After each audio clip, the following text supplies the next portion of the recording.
नमस्कार दोस्तों, आप सभी का स्वागत है आप ही के अपने YouTube चैनल में। दोस्तों, आज की यह वीडियो उन सभी भाइयों और बहनों के लिए है जो कोई अपने जीवन में धनवान बनना चाहता है।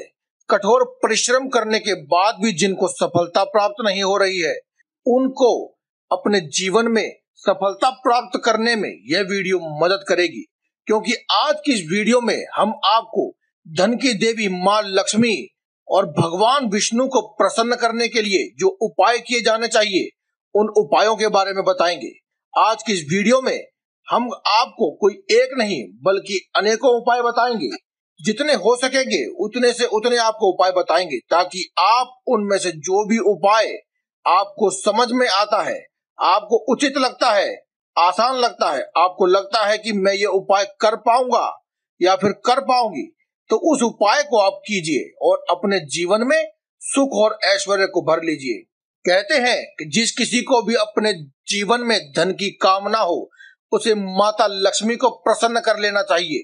लेकिन बहुत से लोग ये नहीं जानते कि लक्ष्मी और नारायण दोनों को ही प्रसन्न करना उतना ही जरूरी है जितना कि माता लक्ष्मी एकमात्र को प्रसन्न करना। क्योंकि धन की देवी तो माता लक्ष्मी है, लेकिन वे अपने पति यानी कि नारायण अर्थात भगवान विष्णु के बगैर कहीं भी नहीं जाती हैं। जहाँ कहीं भी उनके पतिदेव यानी भगवान विष्णु का सम्मान होता है और आवाहन किया जाता है, वहां पर माता लक्ष्मी स्वयं ही चली आती हैं। आज की इस वीडियो में हम आपको अंत में कुछ भगवान विष्णु और माता लक्ष्मी को प्रसन्न करने के लिए मंत्र भी बताएंगे। इसीलिए दोस्तों, आज की इस वीडियो को आप अंत तक अवश्य देखें और लाइक करें इस वीडियो को अगर आपको पसंद आए, और चैनल को अगर अभी तक आपने सब्सक्राइब नहीं किया है तो आप इसे सब्सक्राइब भी कर लें, क्योंकि हम हर रोज लाते रहते हैं ऐसे ही जबरदस्त वीडियो जिनसे आप अपने जीवन को सुखमय कर सकते हैं और बना सकते हैं एक सुखमय जीवन। दोस्तों, हिंदू शास्त्रों में बृहस्पतिवार यानी कि वीरवार को धन और समृद्धि के लिए खास तौर पर माना जाता है। लेकिन बृहस्पतिवार का संबंध सीधे तौर पर भगवान विष्णु और माता लक्ष्मी से होता है, इसीलिए बृहस्पतिवार को ही उपाय किए जाते हैं। लेकिन ऐसा उचित नहीं है, क्योंकि माता लक्ष्मी और भगवान विष्णु को प्रसन्न करने के लिए आप जो भी उपाय करते हैं उन्हें आप किसी भी दिन और किसी भी समय कर सकते हैं। अगर आप किसी खास तौर पर उपाय करना चाहते हैं तो आप समय का विशेष ध्यान रखें, लेकिन आप किसी भी वार को ये उपाय कर सकते हैं। लेकिन फिर भी अगर आपको लगता है कि आपके द्वारा किए गए उपाय आपको बृहस्पतिवार को यानी कि वीरवार को करने चाहिए, तो आप अपने श्रद्धा अनुसार वीरवार के दिन इन उपायों को करके अपने लिए प्रगति के मार्ग खोल सकते हैं। दोस्तों, भगवान विष्णु को जगत का पालनहार कहा जाता है। भगवान विष्णु के आशीर्वाद से सभी प्रकार की परेशानियों से छुटकारा मिल जाता है। देवताओं के गुरु कहे जाने वाले बृहस्पति को वीरवार के दिन पूजा जाता है, इसीलिए वीरवार को किए जाने वाले उपाय बहुत ही जल्दी असर दिखाते हैं। धार्मिक मान्यताओं के मुताबिक गुरुवार को भगवान विष्णु का दिन माना जाता है। लेकिन जैसा कि हमने आपको बताया कि अगर आपकी कामना धन वृद्धि और अपने परिवार की समृद्धि है तो आप इन उपायों को कभी भी कर सकते हैं। मान्यताओं के मुताबिक भगवान विष्णु की विधिवत पूजा करने से मनुष्य का जीवन सुखों से भर जाता है। माता लक्ष्मी और नारायण दोनों ही एक साथ पूजे जाने चाहिए, ताकि आपके जीवन में खुशियां आ सकें और पति पत्नी के बीच की जो दूरियां हैं वे भी मिट जाए, साथ ही साथ धन में भी वृद्धि हो।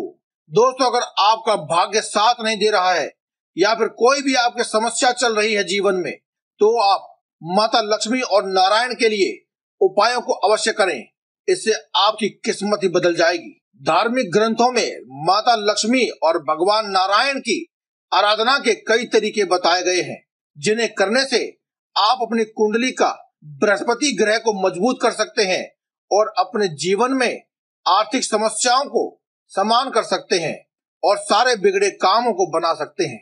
अगर आप अपने जीवन में आर्थिक समस्याओं से छुटकारा पाना चाहते हैं तो केसर, पीला चंदन या फिर हल्दी का दान अवश्य करें। ये बेहद ही शुभ माना जाता है।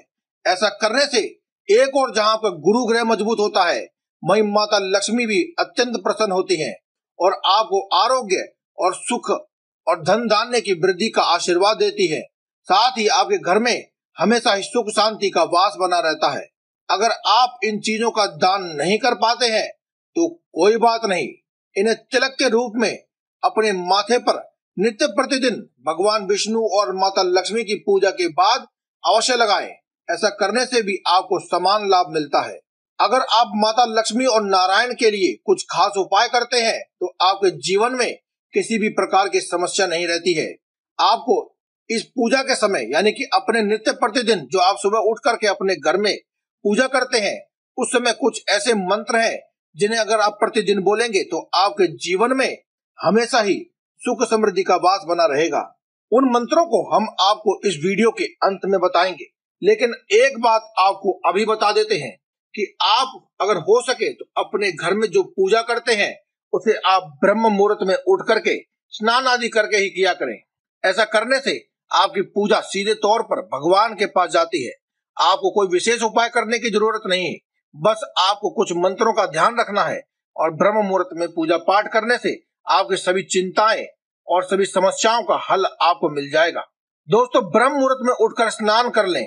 स्नान करते समय आप ओम ब्रह्म बृहस्पतये नमः इस मंत्र का जाप करें। मंत्र एक बार फिर सुन लें दोस्तों, चाहे तो आप वीडियो को रोक करके कहीं लिख भी सकते हैं। मंत्र इस प्रकार है, ओम ब्रह्म बृहस्पतये नमः। इस मंत्र का आप जाप करें, तब तक करते रहें जब तक कि आपका स्नान चलता रहे। इस मंत्र के जाप से गुरु के यानी कि गुरु ग्रह के सभी प्रकार के दोषों से मुक्ति मिल जाती है और इसी के साथ ही गुरु ग्रह की कृपा से आपके जीवन में आ रही सभी आर्थिक समस्याएं भी टल जाती हैं। इसी के साथ अगर आप नहाने के पानी में एक चुटकी भर हल्दी डाल करके स्नान करेंगे तो आपको और भी ज्यादा फायदा मिलेगा। बस इसके लिए आपको क्या करना है, आपको ब्रह्म मुहूर्त में उठ करके अपने नहाने के पानी में एक चुटकी हल्दी डाल लें और आपको इस बार ओम नमो भगवते वासुदेवाय इस मंत्र का जाप करें। अगर आप हल्दी डाल रहे हैं तो आप ओम नमो भगवते वासुदेवाय इस मंत्र का जाप करेंगे और अगर आप हल्दी नहीं डाल रहे हैं तो ओम ब्रह्म बृहस्पतये नमः इस मंत्र का जाप करें। अगर आपको परिणाम जल्दी चाहिए तो आप वीरवार के व्रत भी कर सकते हैं और केले के पौधे पर जल अर्पित करके पूजा अर्चना करेंगे। ऐसा करने से आपके जितने भी मनोकामना है वह पूर्ण हो जाएगी और आपके वैवाहिक जीवन में अगर कोई संकट या रुकावट है तो वह भी दूर हो जाएगी। अगर आपके घर में कोई कुंवारा लड़की या लड़का है तो उसके विवाह में अगर कोई अड़चन आ रही है तो उसका भी समाधान हो जाएगा और विवाह बनने के योग बनेंगे। हो सके तो आप स्नान आदि करने के बाद पीले रंग के वस्त्रों का धारण किया करें। स्नान के बाद आप भगवान विष्णु की प्रतिमा या फिर उनकी मूर्ति के सामने एक घी का दीपक अवश्य जलाएं और दीपक में एक चुटकी हल्दी अवश्य डाल दें। भगवान विष्णु को पीले रंग के फूलों के साथ तुलसी का एक छोटा सा पत्ता अवश्य अर्पित करें। अपने माथे पर हल्दी, चंदन या फिर केसर का तिलक अवश्य लगाएं। धार्मिक शास्त्रों की माने तो भगवान बृहस्पति को पीले रंग की चीजें बहुत ही पसंद है, इसलिए ब्राह्मणों को पीले रंग की वस्तुएं जैसे चने की दाल, फल आदि दान अवश्य करें जो कि पीले रंग की हो। सुबह के समय चने की दाल और थोड़ा सा गुड़ को घर के मुख्य द्वार पर रख दें और हाथ जोड़ करके अपनी मनोकामना कहें, चाहे वह धन प्राप्ति की हो, व्यवसाय में सफलता की हो या फिर वैवाहिक सुख की प्राप्ति हो। अगर कोई प्रेमी या प्रेमिका छोड़कर चला गया है तो उसके लिए भी है। आप अपनी मनोकामना बोलें। दाल और थोड़ा सा गुड़ घर के मुख्य दरवाजे पर रख करके अपने प्रेमी या प्रेमिका के वापस लौटने या फिर पत्नी या पति के वापस लौटने की कामना करें, या फिर अगर आपको उनका प्यार नहीं मिल रहा है तो आप इस बात की भी कामना कर सकते हैं। देखते ही देखते आपकी मनोकामना पूरी हो जाएगी। घर में धन की बरकत के लिए आप भगवान विष्णु और माता लक्ष्मी का विशेष रूप से आवाहन करें और पीले रंग की चीजों का दान भी अवश्य करें। इस प्रकार से हमने आपको बताया है उसी प्रकार से आप दान भी अवश्य करें। एक बात का विशेष ध्यान रखें कि आप खास तौर पर वीरवार के दिन या फिर जब भी आप ये उपाय कर रहे हैं तो आप किसी को भी उधार ना दें और ना ही आप किसी से उधार लें। यदि आप ऐसा करते हैं तो आपकी कुंडली में गुरु की स्थिति खराब हो जाती है और आपको आर्थिक समस्याओं का सामना करना पड़ सकता है।